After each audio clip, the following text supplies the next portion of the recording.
వెతలు తీరును, కృపలు దొరుకును, సాటి లేనిది యేసుని నామం.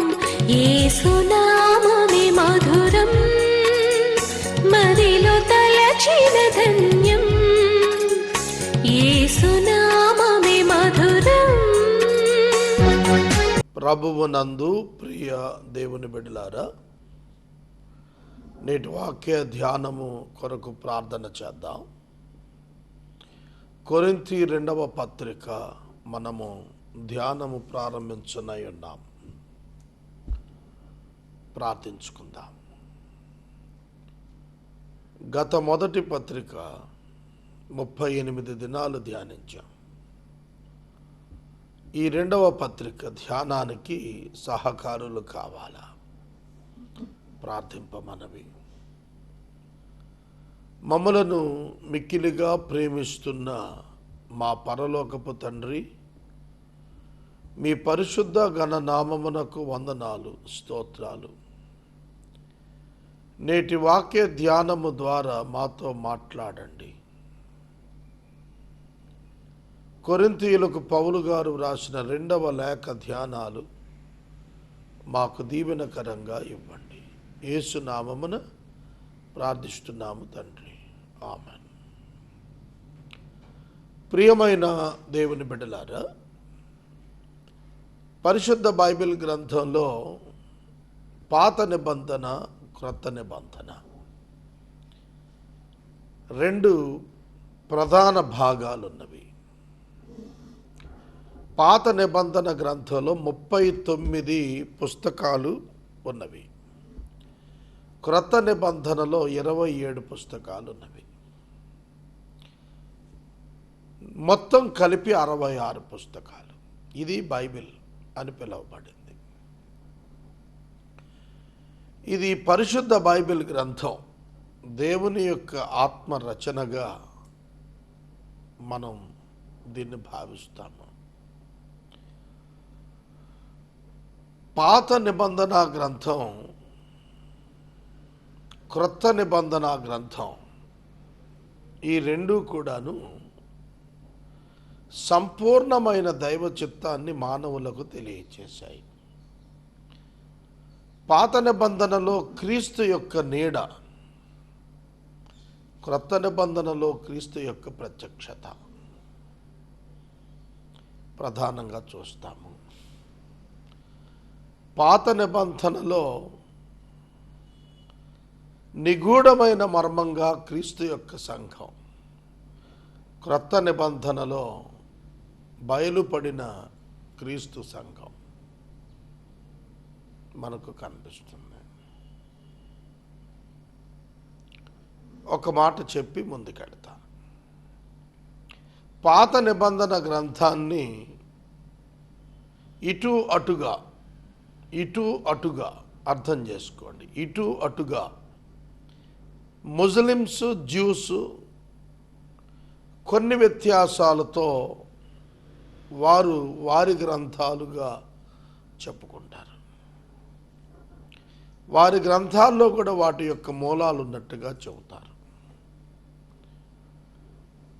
పాత నిబంధన యొక్క ఖచ్చితమైన కొనసాగింపు క్రొత్త నిబంధన అనేది పాత నిబంధన లేఖనాలు స్థిరపరిచాయి.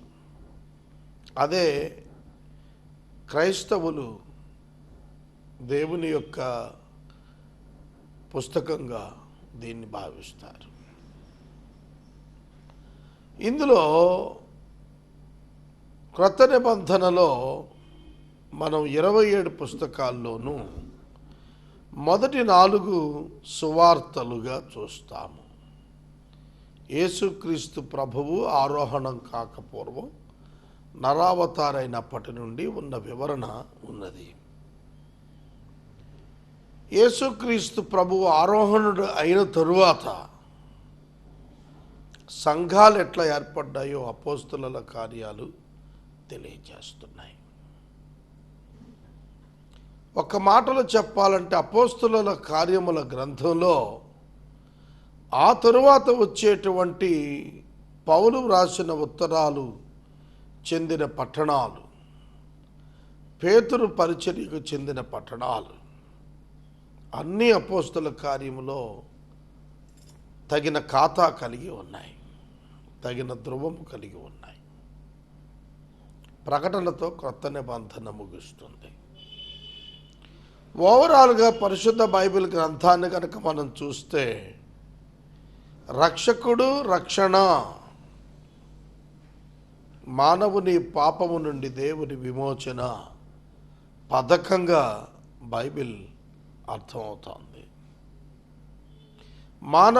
మానవుని పాపము నుండి విమోచించుటకు దేవునికి కలిగిన అమోఘమైనటువంటి పథకం బైబిల్ సవివరంగా వర్ణించింది. అందులో భాగంగా క్రొత్త నిబంధనలో పరిశుద్ధుడైన పౌలు కొరింథీ సంఘానికి 2 లేఖలు రాశాడు. మొదటి లేఖ, రెండవ లేఖ. క్రీస్తు పూర్వము 57-60 సంవత్సరాల్లో మొదటి లేఖ, రెండవ లేఖ 4 నుండి 6 మాసాల వ్యత్యాసంతో పౌలు రాశాడు.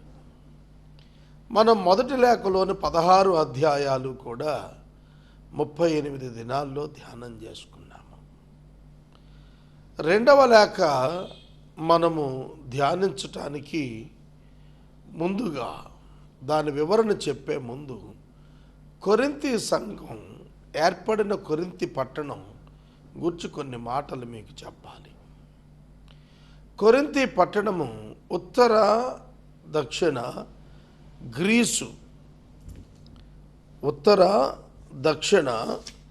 గ్రీసునకు మధ్యలో ఉన్నటువంటి ఒక 1.5 కిలోమీటర్ ఏరియాలో ఏర్పడినటువంటి ఒక భూభాగం. ఈ భూభాగంలో 2000 అడుగుల ఎత్తులో ఒక ఎత్తైన కోట పర్వతం మీద ఏర్పరచబడి, ఇది 2 ప్రధాన రేవుల మధ్య, కేంక్రేయ అనేటువంటి రేవు, లెకీయము అనేటువంటి రేవులకు మధ్య ఉన్న భూభాగంలో ఈ కొరింథీ పట్టణంలో కేటాయింది. క్రీస్తు పూర్వము 146వ సంవత్సరంలో ఈ పట్టణాన్ని రోమా సైన్యాధిపతి అయిన మిన్నోనియసు అనేవాడు సర్వనాశనం చేశాడు. క్రీస్తు పూర్వం 46లో అనగా మిన్నోనియసు తర్వాత 100 సంవత్సరాలకు ఈ నిర్జలమైన శిథిలమైన ఈ పట్టణాన్ని రోమా చక్రవర్తి జూలియస్ కైసరు మరలా కట్టించి ప్రధాన ప్రవాస స్థలంగా దీన్ని మార్చాడు. ఈ కొరింథీ పట్టణం భూసంధి పైన కట్టబడింది. 2 రేవులు చూడండి. ఉత్తర దక్షిణ గ్రీసు దేశాల మధ్య జరుగుతున్నటువంటి వ్యాపారానికి మధ్యస్థానంగా కొరింథీ పట్టణం ఉన్నది. ఈజియన్ సముద్రములో ఎక్కువగా సంభవించే ప్రమాదాల రీత్యా ఈ 2 రేవులకు వాడలు వచ్చి నిలిచిపోయేవి. అటు వాడలు ఇటు వాడలు అటు వెళ్ళటానికి అనుకూలమైన భూసంధి మార్గాన్ని వీరు ఏర్పరచుకున్నారు కొరింథియన్స్. కనుక ఆ వాడను మార్గము మళ్ళించి సముద్రము మీదకు వెళ్ళే మార్గం మీదుగా కాకుండా ఒక స్పెషల్ కెనాల్ ద్వారా, ఒక కాలువ వంటి లోతైనటువంటి వెడల్పైనటువంటి నీటి ప్రవాహాన్ని వారు భూమిపై ఒక కెనాల్ ఏర్పాటు చేసి దాని ద్వారా ఈ ఓడలు ఇటు నుండి అటు నుండి ఇటు ట్రాన్స్పోర్ట్ చేసేవాళ్ళు. దానికి కొంత స్పెషల్ సుంకం వాళ్ళు వసూలు చేసుకునేవాళ్ళు. ఆ కారణం చేత అది ఒక రిచ్ సిటీగా అది ఎదిగిపోయింది. ఆ తర్వాత ప్రతి 5 సంవత్సరాలకు ఒకసారి ఈ భూసంధి మీద ఏర్పరచబడినటువంటి ఆ కెనాల్లో పోటీలు జరిగాయి. ఆ పోటీలు చూడటానికి అన్ని ప్రాంతాల నుండి ప్రజలు అక్కడికి రావటం చేత అది చాలా విస్తృతమైన వ్యాపార కూడలిగా ఎదిగిపోయింది. ఆ పట్టణంలో కామదేవతా విగ్రహం ఉంది. ఎప్పుడైతే మెట్రోపాలిటన్ ఆ కల్చర్ అక్కడికి వచ్చిందో అక్కడ శృంగారానికి విస్తృతమైనటువంటి అవకాశాలు ఏర్పరచబడ్డాయి. ఆ నేపథ్యంలో కొరింథీ పట్టణం ఒక అసహ్యకరమైన ప్రవర్తనకు ఆలంబన కలిగిన దేశంగా పట్టణంగా అది తయారైంది. కామదేవత ఆచారము అనుసరించుట ఆ పట్టణస్థులు చేసిన కారణంగా అసహ్య ప్రవర్తనకు కొరింథీయులు లోకమున ప్రసిద్ధిగాంచిన వారుగా ఉన్నారు. వారు అవ్యాచమైన దుర్నీతిని అనుసరించి హోమోసెక్షువల్స్గా, లెస్బియన్స్గా నడుచుకున్నందున కొరింథీ నీతి అనేటువంటి పరిహాస పదం వాడుకలోనికి వచ్చింది. కనుక ఈ పట్టణమున వ్యాపార కూడలి వృద్ధి చెందుట చేత విద్యా సంస్థలు బహుగా వృద్ధి చెంది విద్యావంతులు పెరిగారు. అందువలన అక్కడ లిటరేచర్ అత్యధికంగా ఉత్పన్నమైందనేది చెబుతూ వచ్చారు. ఈ కొరింథీ పట్టణం చాలా దౌర్భాగ్యమైనటువంటి పట్టణంగా పేరుగాంచినప్పుడు పౌలు గారు అక్కడ సంఘాన్ని కట్టాడు. వారికి లేఖలు రాసినప్పుడు మొదటి లేఖలో నేను గతంలోనే మీకు ఇలా రాశాను అనేటువంటి మాట 5వ అధ్యాయం 9వ వచనంలో రాశాడు. ఆ కారణం చేత అంతకుముందే మరొక ఉత్తరం రాసి ఉండవచ్చు పౌలు గారని భావిస్తారు. కొరింథీయులను వేశ్యా సాంగత్యము, జారుల సాంగత్యం చేయొద్దని నా మొదటి పత్రికలో రాశాను అని వ్రాయటం ద్వారా మనం ఇప్పుడు మొదటి పత్రికగా భావించేది ఒకవేళ 2 పత్రిక అయి ఉండొచ్చు అని ఒక నానుడు ఉన్నది. తర్వాత 2వ పత్రికలో చివరి 3 అధ్యాయాలు మనకు మొదటి 10 అధ్యాయాలకు వ్యత్యాసంగా కనిపిస్తాయి రచనలో. అందుకనే అది 4వ పత్రిక అయి ఉండొచ్చు, రెండింటిని కలిపేసే ఇట్లా చేశారు అని కూడా ఒక ఆలోచన ఉన్నది.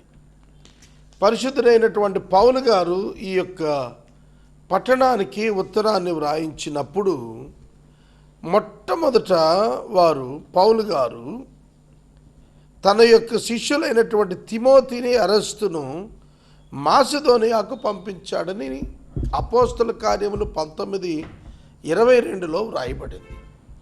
మాసిదోనియా నుండి వాళ్ళు కొరింథు సంఘాన్ని దర్శించి ఉంటారు అనేటువంటి ఒక అవగాహన ఉన్నది ఆ కాలమున. తర్వాత తీతుకుని పిలిచి కొరింథుకు పంపించాడు. తీతుకు నువ్వు పంపించినప్పుడు ఈ 2వ పత్రిక అతని ద్వారానే వారికి చేరినట్టుగా భావిస్తారు. పేద క్రైస్తవుల కొరకు పౌలు కానుకలు అడిగిన దాన్ని విమర్శగా కొరింథీలో కొందరు లేవనెత్తినందున వారికి బుద్ధి చెప్పుటకు 2వ పత్రిక పౌలు గారు ఏం చేసి రాశాడు, తిరస్కారంగా ఉన్నారు కొరింథియన్స్ అని తెలిసినప్పుడు వారిని గద్దిస్తూ సరిచేస్తూ రాసిన పత్రికగా చెబుతారు. తర్వాత ఈ పత్రికల 3వ అధ్యాయం నుండి మనం 8వ అధ్యాయం వరకు కూడా ప్రధానంగా పరిచర్యను గూర్చినటువంటి అనేకమైనటువంటి విధానాలు మనకు కనిపిస్తాయి. 13 రకాలుగా పరిచర్య యొక్క గొప్పతనాన్ని పౌలు రాసినటువంటి లేఖనాల ఆధారంగా డేక్స్ వర్ణించాడు. Character of Paul's ministry, truthful ministry, honest ministry, unselfish ministry, ministry of power, confident ministry, ministry of eternal things, entreating ministry, compassionate ministry, separated ministry, clean ministry, human ministry. కనుక ఇవి మనం తెలుగులో చూస్తే స్వచ్ఛమైనటువంటి పరిచర్య, నిస్వార్థమైనటువంటి పరిచర్య, శక్తితో కూడిన పరిచర్య, దృఢమైనటువంటి పరిచర్య, పరలోక సంబంధ విషయాల విషయంలో పరిచర్య, కనికరముతో కూడిన పరిచర్య, ప్రత్యేకించబడిన పరిచర్య, పరిశుభ్రమైన పరిచర్య, శుద్ధమైన పరిచర్య, మనుషులలో పరిచర్య, మనుషుల మధ్య పరిచర్య. ఇలా భిన్నమైన పరిచర్యలను గురించి పౌలు గారు 5-6 అధ్యాయాల్లో వరుస పెట్టి వ్రాస్తూ వచ్చాడు. తర్వాత పౌలు ప్రధానంగా కానుకలను గూర్చినటువంటి ప్రస్తావన చాలా స్పష్టంగా కొరింథీలో మాసిదోనియా దేశస్థులను ఒక గొప్ప వరము పొందినటువంటి వారిగా అభివర్ణిస్తూ వారికి హెచ్చరికగా చెప్పాడు. అప్పటికే అఖయ సిద్ధపడి ఉన్నట్లుగా వారికి వ్రాశాడు. మొదటి పత్రికలో మాసిదోనియా దేశస్థులు ఎంతగా దేవుని సేవకు సహకారులుగా నిలిచారో పౌలు కొరింథీయులకు తెలియజేశాడు. తర్వాత మొదటి పత్రికకు కొందరు స్పందించి పశ్చాత్తాపపడినటువంటి వారు కూడా ఉన్నారు కొరింథీ సంఘంలో. వాళ్ళని మొదటి 2 అధ్యాయాల్లో ఆదరించేటువంటి మాటల చేత ఆయన కొన్ని మాటలు వ్రాశాడు. చందా విషయమైన ప్రోత్సాహకాలు, హెచ్చరికలు ప్రధానంగా దీనిలో తెలిపాడు. పేద విశ్వాసుల పట్ల కొరింథీ సంఘానికి ఉన్న బాధ్యతను గూర్చి సవివరంగా రాశాడు. అవిధేయతను గూర్చిన హెచ్చరికలు చాలా స్పష్టంగా తెలియచేశాడు. ఈ విధంగా మనం చూసినట్లయితే కొరింథీలో వ్యతిరేకించిన వారికి తీవ్రమైనటువంటి ఒక హెచ్చరిక ఇందులో మనకు కనిపిస్తుంది. కొరింథీయుల యొక్క దుష్ట ప్రవర్తనను ఖండిస్తూ ఈ యొక్క లేఖను వ్రాశాడు. ఈ కొరింథీ 2వ పత్రిక పరిశుద్ధ బైబిల్ గ్రంథంలో 47వ పుస్తకము, క్రొత్త నిబంధన గ్రంథములో 8వ పుస్తకం, 13 అధ్యాయాలు, 257 వచనాలు, 13 అధ్యాయములు, 257 వచనములు, 6092 పదములు, 6092 పదములు, 29 ప్రశ్నలు, 249 నెరవేరిన ప్రవచనపు వచనములు ఇందులో కనిపిస్తాయి. 29 ప్రశ్నలు, 249 నెరవేరిన ప్రవచనాల యొక్క వచనాలు కనిపిస్తాయి. 257 వచనాలు ఈ యొక్క గ్రంథంలో మనకు స్పష్టంగా ఉన్నాయి. ఈ యొక్క గ్రంథాన్ని మనము వరుస క్రమంలో ధ్యానము చేయుట ప్రారంభిద్దాం. దయచేసి మీ పరిశుద్ధ బైబిల్ గ్రంథాన్ని తెరిచి కొరింథీయులకు పరిశుద్ధుడైన పౌలు గారు వ్రాసినటువంటి 2వ లేఖ మనము మొదటి అధ్యాయము మొదలుపెట్టి కొద్ది నిమిషములు దేవుని యొక్క వాక్యమును ధ్యానము చేద్దాము. దేవుని చిత్తము వలన క్రీస్తు యేసు యొక్క అపోస్తులుడైన పౌలును, మన సహోదరుడైన తిమోతియును, కొరింథీలో ఉన్న దేవుని సంఘమునకు, అఖయ ఎందంతట ఉన్న పరిశుద్ధులందరికీ శుభమని చెప్పి వ్రాయినది మన తండ్రి అయిన దేవుని నుండి, ప్రభు అయిన క్రీస్తు యేసు నుండి కృపయు సమాధానమును మీకు కలుగునుగాక. పౌలు గారి యొక్క రచనలు ఎప్పుడూ కూడాను గ్రీటింగ్స్తో మొదలవుతాయి, బ్లెస్సింగ్స్తో ముగించబడతాయి. గ్రీటింగ్స్తో మొదలవుతాయి, బ్లెస్సింగ్తో ముగించబడతాయి, బెనడిక్షన్తో ముగించబడతాయి. ఇది ఆయన శైలి. తనను గురించి తానేమని జ్ఞాపకం చేసుకుంటున్నాడు? దేవుని చిత్తము వలన క్రీస్తు యేసు యొక్క అపోస్తలుడైన పౌలు. మొదటి పత్రికలో కూడా ఇట్లాగే అన్నాడు, దేవుని చిత్తము వలన క్రీస్తు యేసు యొక్క అపోస్తలుడుగా ఉండుటకు పిలువబడిన పౌలు. పౌలు తనను గూర్చి ఐడెంటిటీ ఏం చెప్పుకున్నాడంటే, called by God, apostle of Jesus Christ by the will of God. Called by God, by the will of God and the apostle of Jesus Christ. యేసుక్రీస్తు యొక్క అపోస్తలుడును, దేవుని చిత్తము చొప్పున పిలువబడిన వాడును అయినటువంటి అపోస్తలుడునైనటువంటి పౌలును అంటున్నాడు. What do you say about your identity today? దేవుని చిత్తము వలన క్రీస్తు యేసు యొక్క దాసునిగా ఉండుటకు పిలువబడిన శాంతి సాగరను నేను అని చెప్పుకోవాలి. కనుక I'm called for his mission and ministry as a servant of God, as a servant of God, as the servant of Jesus Christ. యేసుక్రీస్తు యొక్క దాసుడుగా ఉండుట కొరకు దేవుని చిత్తము వలన పిలువబడినటువంటి వాడను. Then what is your identity in Christ? క్రీస్తు యేసునందు నీ ఐడెంటిటీ నీవు జ్ఞాపకం చేసుకోవాలి. మాకు సిబికి ఈస్ట్ గోదావరి నుండి 110 మంది అన్ఎంప్లాయీస్ కౌన్సిలింగ్ నిమిత్తం అప్లై చేశారు.